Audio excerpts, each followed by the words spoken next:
Update naman tayo sa lagay ng panahon mula sa ating Weather BNC Resident Meteorologist Benison Estareja. Benison. Pinky, hindi lang isa kundi dalawang low pressure area ang nabuo sa Karagatang Pasipiko po kaninang umaga.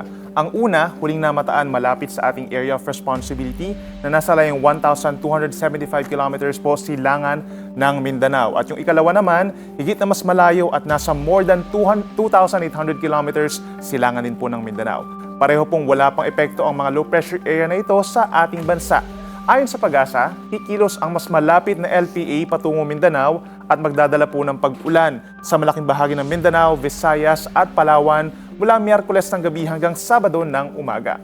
Mananatili din po ito bilang low pressure area habang lumalapit sa kalupaan at posibleng malusaw habang tumatawid ng lupa. Samantala, mataas naman ang tsansa na maging bagyo ang second LPA sa Martes o sa Miyerkules. Lalapit din ang second LPA sa bansa at posibleng pumasok ng PAR ngayong darating na weekend. Kaya ka-weather, patuloy na magantabay sa updates patungkol sa track at epekto itong dalawang weather disturbance po sa mga susunod na araw.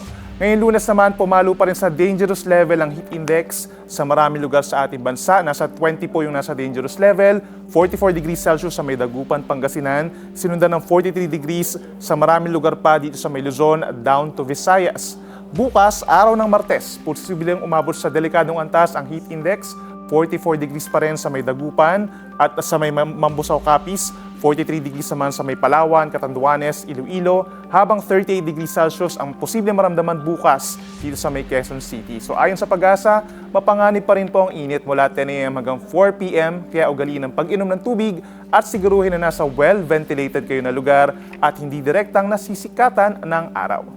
Sa weather forecast ng Pag-asa bukas, May 5 sa Luzon, posible po yung mga pagkulimlim at may hinang ulan sa umaga pa lamang dito sa may parting Catanduanes, Sorsogon at Magi dito rin po sa may Albay kung saan nandun po ang Mayon Volcano. Nagkakaroon po ng ashfall simula pa kahapon at possible din yung mga pag-ulan na may hina pagsapit po ng hapon hanggang gabi dito sa may areas po ng Northern Luzon pa rin, sa may Ilocos Region at Cordillera Region. The rest of Luzon, kabilang po ang Metro Manila, partly cloudy to cloudy skies in general at maliit lamang po ang tsansa ng mga pag-ulan.